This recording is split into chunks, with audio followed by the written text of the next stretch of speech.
créer le lien entre les associations et les entreprises. Dans n'importe quel secteur, on ne peut plus aujourd'hui faire sans le réseau. Une alternative au carton pour les déménagements d'entreprises. L'innovation majeure, c'est qu'elle est réutilisable 10 fois. Un carton, on l'utilise en règle générale une fois et on le jette.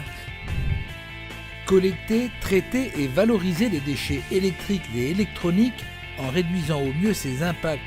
Un nouvel axe qu'on a décidé de décréter cette année par effectivement la réduction de nos émissions de CO2 dans le cadre des transports.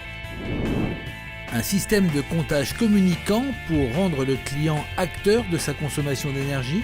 On a commencé tout simplement par répartir notre consommation électrique différemment. Donc là, en travaillant sur les heures creuses et les heures pleines. Un jardin écologique pédagogique ouvert à tous pour partager les techniques de la permaculture avec le grand public. L'idée en fait est d'imiter la nature, d'essayer de recréer un écosystème. Des maisons à énergie positive qui vous dispensent d'aller faire le plein. Il reste encore de l'énergie en surplus qui correspond à 20 000 km par an en véhicule.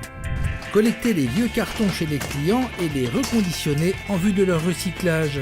On a des agents qui passent tous les jours partout dans tous les points du territoire. On s'est dit pourquoi ne pas optimiser nos circuits, utiliser nos compétences, utiliser nos circuits actuels. Impliquer le personnel dans la gouvernance de l'entreprise pour une plus grande dynamique et un meilleur service aux clients. On s'est rendu compte qu'il y avait beaucoup de talents cachés aussi au sein du personnel. Éliminer les mauvaises herbes à la vapeur. Les gens sont partie prenante de ce qui se passe et les gens sont mobilisés pour ce projet.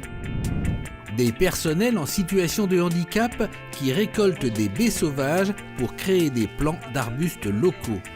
Il y a une volonté de développer une filière économique qui a aussi une vocation environnementale importante.